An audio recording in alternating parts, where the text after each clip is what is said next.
my name is Steve Stubak, and for my Capstone project, I have decided to create and implement a working server with a local Active Directory domain for a company where information security will be supplied to second-tier folders, along with having a functioning mail server for that company to be able to mail-enable their users and mail-enable distribution lists for them to use within the company. For starters, we had to figure out what the company needed. It was this is a fictitious company, but we will be going with a small health clinic of 50 users where we will have such users as doctors, nurses, physicians, students, and EBS, which would be environmental services or a janitor. These users will need to have a share drive where they will all be able to store personal and shareable data. Along with this, each user will have to have their own mailbox and be able to access Outlook from their computer. So to do this, we will need a few items. We will need to install Windows Server 2012. We will also need to install Exchange Server 2013, and then set up our Exchange 2013 to a domain name that we will be purchasing for our tutorial. We have already gone ahead and purchased a domain name. To do so, we went over to a nice little website called namecheap.com. I personally went ahead and bought this domain name, lazarusjones.network, just for our demonstration purposes. When it comes to our server 2012, you will see that to be able to promote our server to a domain controller so we would be able to install Active Directory, we would also first need to set up the DNS server and be able to give it a static IP, so we would actually then be able to locate our network at any time from off of our network, and so our mailbox database would always be able to be located in the same area as well.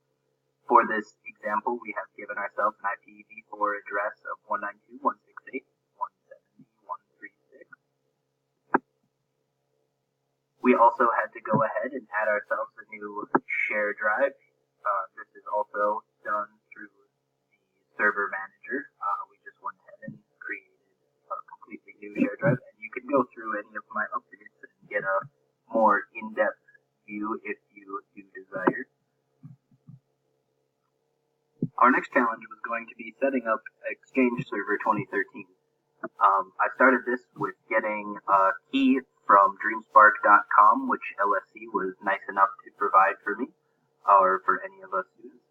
After that, I was able to go through and install Exchange 2013, and with this, with Exchange 13, you end up, you get access to the Exchange Admin Center.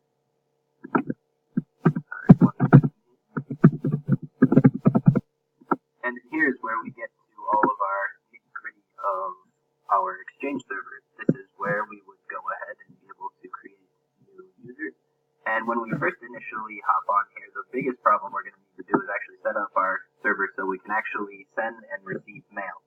For our purposes, we only went as far as obtaining or attempting to obtain an SSL certificate because we do not want to be buying certificates that we are not going to be using past the point of just for demonstration.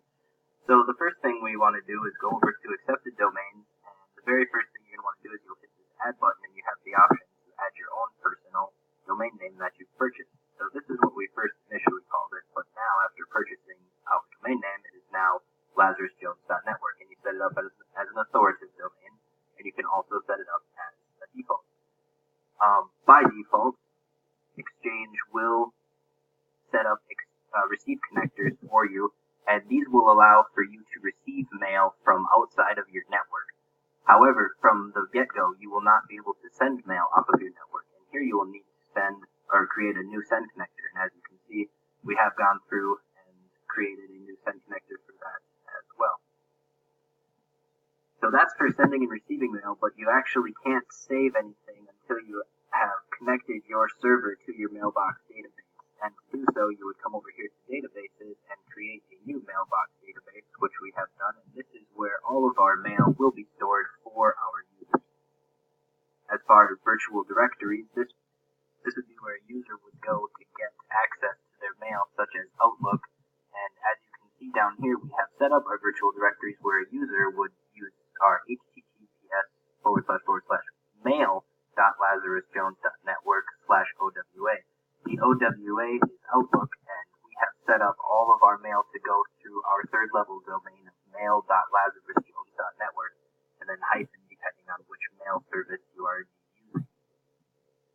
So now that we've seen how all this is set up, let's go ahead and show some examples. So for starters, we'll come in here and we'll show that we do indeed have all of our users created. Again, since they're test purposes, these users would generally have actual names. For these purposes, it is just going to be the user's title followed by a number. So let's give a quick little example. Let's say we have a new nurse coming in. So let's go ahead and make ourselves a new nurse user account. We'll call her test nurse. Her login will be the T-nurse at healthclinic.lazarusjones.1. All she will need to use is the T-nurse as her actual alias for login. Give her a really quick password here. Alright, and then we can go ahead, close that, reopen it, and we will be able to find our test nurse account does now indeed exist. If we then wanted to mail enable that user, we could go back over to our admin center here. Go up to recipients. We would create a new recipient user mailbox. From here, we could go ahead and select an existing user, and we will go down. We will find our test nurse here at the bottom. And again, once you have all this set up, it would be as easy as having user mail enabled, and they would now have an email address that they could use. And if the company does indeed have Outlook or one of these mail services installed on their server, you would then be able to go in to Outlook like this as an example. This is our administrator account, but all users would indeed be able to do this. This is just Internet Explorer telling us it may not be safe exactly. But here is our inbox for our administrator users through Microsoft Outlook. And it would be as easy as our user just logging into Outlook from their computer, and it would initialize all of their mailbox from that point. So, if this is the case, we were also going to delegate security down to a different tier on our shared drive. We have the shared drive here on our C drive. Normally you wouldn't want it on your C drive, but since this again is for test purposes, it is okay that we are indeed on our C drive. Let's create ourselves a new folder. New, and now jump back to create a new security group for our user. Again, here we already have a nice little organizational unit for our security groups. We will just toss in at this top level since it is easy enough to see. We can come down here to new group. Depending on if we wanted this to be a security group or a distribution group, if we wanted to secure something on our current drive, we would do a global security group, since that's what we were doing. We will call this just new test sec group. But if you wanted to create a distribution list, you would go ahead and just select universal distribution and then make sure you mail enable that the same way you would a user account to be able to send it as a distribution list. Whoever delegates the distribution list will be able to create those emails and send them out as necessary. We'll go ahead and create our new global security group. Save here. We'll open it up. Go ahead and add our test nurse that we had created earlier. Jump back over here to our folder. Go to our Properties tab. Over into Advanced, we'll disable the inheritance, which will allow us to remove all users' access to this except the creator, which was myself, and administrators. Again, in this case, myself. But now we will be able to hop back in here. Our security group that we just created. To test that group, and there it is. We'll go ahead and add that to this folder and give it modify access. until we add more users to this group, this new test nurse account that we created is the only person that will have access to this folder.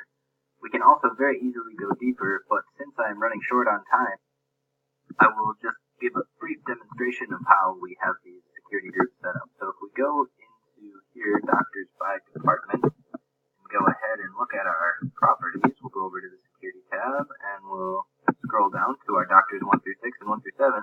You will indeed see that they can list the folder content so they can see what's in here, but they can't necessarily access it unless they have proper access. So now if we go ahead, we can go deeper here and we can check properties of our doctors by department 1 through 6. And you will see that the doctors 1 through 6 are indeed the only users who have access here, modified access at this level. And this is how we have it set up for all our departments. Some departments are slightly different.